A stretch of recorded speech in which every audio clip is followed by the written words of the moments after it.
महाराजांचा उपजल्या पिंडा मरण सांगाते.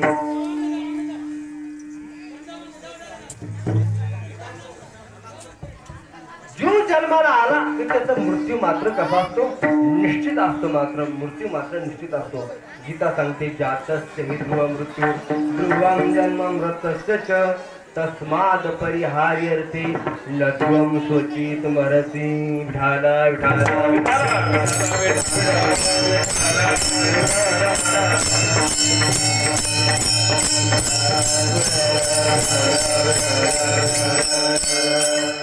तर्क संग्रहकार सांगतात, एक उदाहरण देतात अग्नीचं.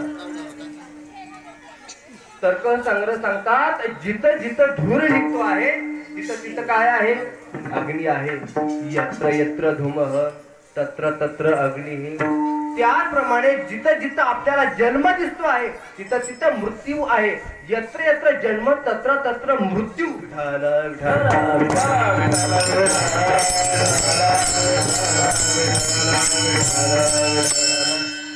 यत् यत् कृतकम तत्तत् अनित्यम.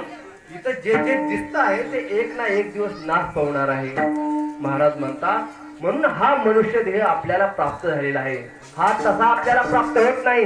महाराजांचा भोगे कळू येते मागील ते जन्म उत्तम मध्यम कनिष्ठ ते. आपण जर आपल्या जीवनामध्ये महापाप केला असेल तर आपल्याला नरकाची प्राप्ती होते. आपण जर आपल्या जीवनामध्ये जर पाप केला असेल तर आपल्याला जनावरांचा, घोड्याचा, बैलाचा, गायीचा जन्म प्राप्त होतो.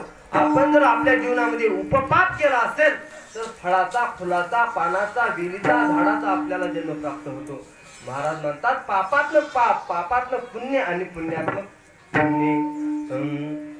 स्वर्गा पुण्यात्मकी पापे जायजे, पापात्मकी पापे नरका जायजे.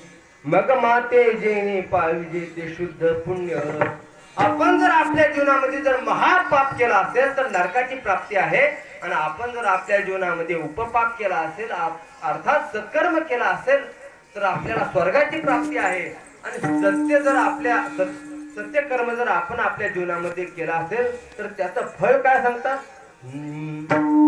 वैकुंठ भुवनी घर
ज्ञानदेवा ध्याडी रामकृष्णमणी वैकुंठ भुवनी घर केले. ज्याने आपल्या जीवनामध्ये सत्य कर्म केलेलं आहे त्याला वैकुंठ प्राप्त झाली राहत नाही. पण कसं पाहिजे? ध्यानाने आणि मनाने इथे या ठिकाणी पाहिजे. असं मात्र चालत नाही. जसा तुमची मागापासून चालली बडबड बडबड बडबड, त्याचा उपयोग होत काही उपयोग होत नाही. एखाद्याला सांगितलं, आता उदाहरणार्थ हा आपला कार्यक्रम आणि सर्व पाहुण्या रावड्यांना आमंत्रण दिलं. आदरणीय नारायण दगडू चव्हाण यांचं हे कैलासवासी झालेले आहे, त्यांच्या गोड जेवणाचा कार्यक्रम आहे. सर्वांना आमंत्रण दिलं आणि आमंत्रण दिल्यानंतर कार्यक्रम झाला. कार्यक्रम झाल्यानंतर एक जण भेटला, पाहुणा भेटला. त्याला विचारलं, का हो तुम्हाला काय त्यांची पत्रिका आली नव्हती का? तो म्हणतो काय सांगा महाराज, पत्रिकाही आलती. मग काय झालं?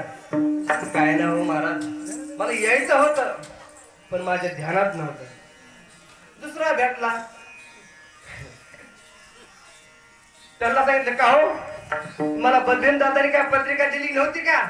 तुम्ही तर बदले आहात, यायचं ना कीर्तनला.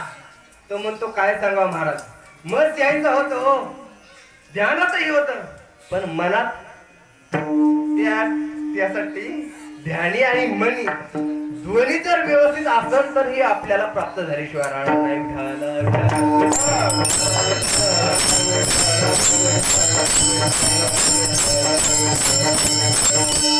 जसा जन्माचा सोहळा आहे तसा मृत्यूचा सोहळा आहे, मृत्यूचा सोहळा आहे, पण मृत्यू मात्र निश्चित आपल्याला प्राप्त झाल्याशिवाय राहणार नाही.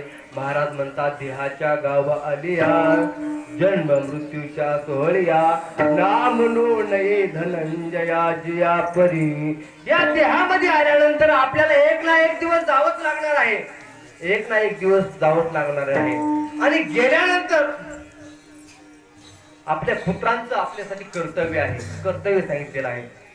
आपली आई अगर आपले वडील गेल्यानंतर हा जो काळ असतो, उदाहरणार्थ आजचा 10वा म्हणजे आजचा दिवस, ही त्या पुत्रासाठी एक पर्वणी सांगितलेली आहे. पुरुषाची पर्व काळ जन्मांत घडे एक वेळ, माता पित्याचा अंत काळ ती धर्माची वेळ ती पवित्र. त्या मुलीसाठी त्या मुलासाठी ही वेळ म्हणजे त्यांच्यासाठी पर्व काळ असतो आणि हा पर्व काळ त्यांनी साधला पाहिजे. आदरणीय सर्व मुलींनी हा पर्व काळ साधलेला आहे.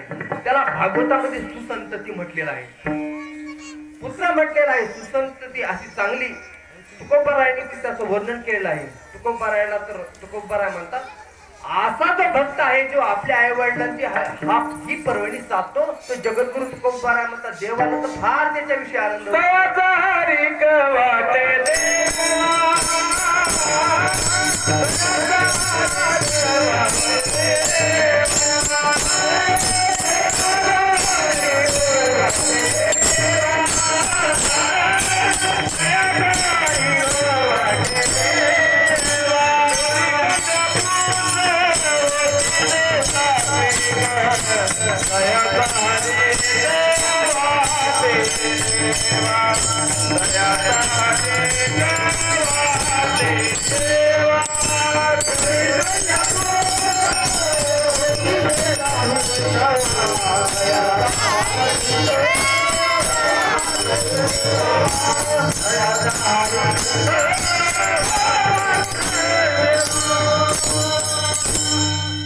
महाराज म्हणतात कोळी कन्या पुत्र होती जे सात्विक तयाचा हरिक वाटे देवा.